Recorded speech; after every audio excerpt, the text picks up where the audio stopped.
close games a year ago. What's the biggest takeaway, in these off-season workouts that the guys that went through that have experienced? Well, I think they understand when we talk about little things and finishing a workout and finishing a drill. They understand that when you're talking about a ball game, particularly in our region, those things make a difference, and that certainly was. I mean, because we could just have easily finished the regular season 3-7 as we did 9-1, and I think when you've got kids that believe that their all-season conditioning, their all-season program, that work is going to pay dividends on Friday night. It sure makes it a whole lot easier when you're going through that 8 months between the end of the season and the start of the next one. And do they realize that? I mean, has that really kind of sunk in how close they were? Yeah, I think they do. I think they certainly realized it a year ago. And I think it's one of the things that we stressed early on was, we can't be complacent. We've got to press on. We're not going to, I don't know that we snuck up on anybody a year ago, but we're certainly not this year. And, I don't think anybody's going to take us lightly. And at the same time, we lost an awful lot of good players from a year ago. So these guys understand that they need to make their own legacy. They need to make their own memories, and it comes, with working day in and day out. Who do you think is going to be filling some of those voids you're talking about? Well, obviously we got Warren Shader back at quarterback, and that's huge for us. I think offensively, also stepping up our center, Justice Hammond. He's a very, very good offensive lineman, one of the better ones that I've been fortunate to coach. And then we've got a bunch of young pups coming in after that. So, we've got a couple of good young ones. Ben Wilkie's going to be a sophomore that's got an opportunity, I think, to be pretty good. Nick Finker, his brother Jacob Finker, they'll be junior and sophomore respectively, got a chance to be good.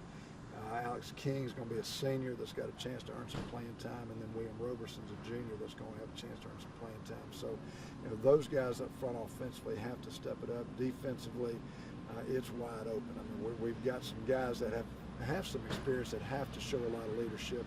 Avery Holson back, Armand Lloyd up front, Josh Jones at linebacker, Spencer Hughes at linebacker. In the secondary, we've got Peyton Youngblood, Mitchell Jones, who played an awful lot of snaps last year. Hall Morton, who was with us today. Hall was our nickel back a year ago, and he's going to move into that role of every down player.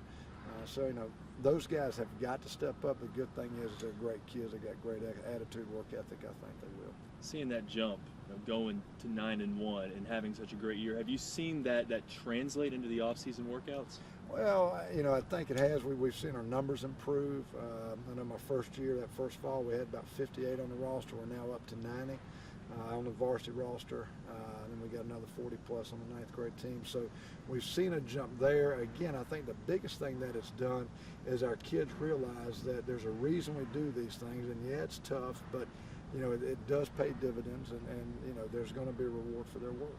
The experience on your roster you mentioned, does that change the way you're coaching? Does that change anything you do? Oh Lord, it'll probably expose my weaknesses coaching. I think more than anything else. I think the big thing, our biggest challenge, and 2 years ago, early on, I didn't do a real good job of this. I think our biggest challenge as a coaching staff is we can't beat our kids early on. I think we've got to fill them with confidence. We've got some guys we think that are going to be pretty good football players. We just got to make sure that, by the time we hit region play, that they are playing at this level and that we haven't gotten after them, and that our lack of patience, doesn't destroy their will to play and confidence level. Coach, speak to Warren just a little bit more specifically, having a quarterback back with that kind of experience. How great is that from a coaching standpoint? Well, like I said inside, I've been doing this will be our 27th fall.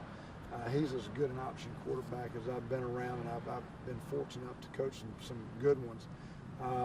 He's not flashy, although he does some things that look flashy. He really is a lunch pail type guy that goes out and makes plays. He's got a great deal of confidence in himself. He's got a great deal of confidence in his teammates. And I think that's something that, you need to play that position. And then like we tell our guys, he makes those around him play better.